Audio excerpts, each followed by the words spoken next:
L'excellence à la française, c'est un mélange de tradition et de modernité. C'est ne pas renier son passé au prétexte de la modernité. Par exemple, on parle beaucoup actuellement de réseaux sociaux, on parle beaucoup d'intelligence artificielle ou de santé connectée. Oui, mais la tradition médicale, et ça changera jamais, c'est le corps humain. J'ai d'ailleurs fait un livre sur le corps humain aux éditions d'Erol. Et ça, c'est la tradition de ces planches anatomiques. Et bien sûr, ça va se marier avec la médecine moderne, avec la santé connectée. Mais examiner le malade, parler avec le malade, apprendre l'anatomie, avoir cette connaissance du corps humain, c'est extrêmement important pour pouvoir, même dans la médecine de demain, encore mieux soigner les gens. L'excellence, c'est ça, c'est tradition et modernité. Et l'excellence aussi, il y a un côté élégant. Ça rime avec élégance. Élégance dans l'attitude, élégance dans le savoir-être, élégance dans le savoir-vivre.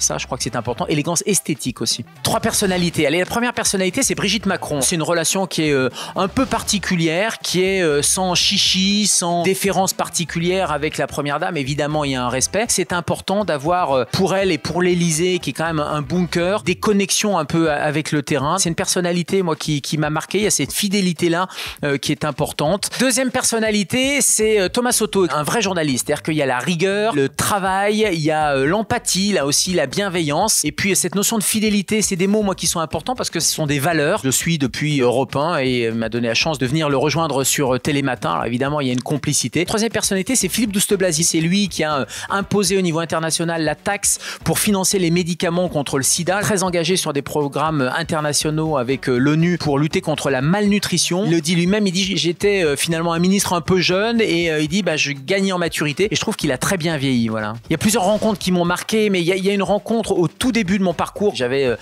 15 ans, j'allais faire mes stages au SAMU comme secouriste de la Croix-Rouge. J'ai rencontré à l'époque un pédiatre qui était pédiatre réanimateur, qui est devenu après patron du service, mais qui m'a tout de suite tendu la main et m'a dit tiens, si tu veux venir faire des stages aux urgences, etc., tu peux venir. Il s'appelle Vincent Gautron, professeur Vincent Gautron, qui fait maintenant de la médecine physique et de réadaptation à Saint-Étienne. On est toujours en lien parce que du coup, le fait de passer à la télé, j'ai des gens comme ça qui m'appellent et qui prennent des nouvelles, je leur en donne, etc. Et voilà. Et j'essaye de faire ce que lui a fait avec moi, c'est-à-dire que quand il y a des gens qui sont étudiants ou qui savent pas, j'essaie de les accueillir. C'est pareil d'ailleurs avec les étudiants en journalisme. Les étudiants en journalisme, je les accueille et parfois quand ils deviennent journalistes, ils me disent mais vous vous rappelez pas, vous m'avez permis de faire mon mémoire de stage, etc. Je pense qu'on est que de passage et que quand on est de passage, faut tendre la main et ça c'est important. Alors j'ai d'excellents conseils santé à partager, mais je vais pas vous les partager. Je vous engage à aller sur doctissimo.fr ou à regarder Télématin ou à écouter France Bleu. Mais sinon, un conseil peut-être pour mes jeunes collègues médecins, c'est de ne jamais oublier pourquoi ils sont là. Alors parfois je suis un peu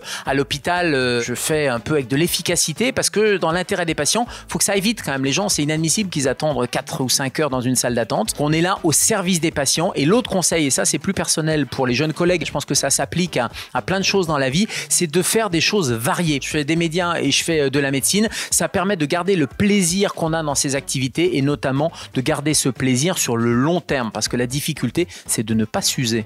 Est-ce qu'il y a un effet placebo du médecin Gérald Kierzek? Du médecin, oui. En tout cas, c'est la relation de soins et la relation aussi à travers la caméra ou à travers la prise de parole.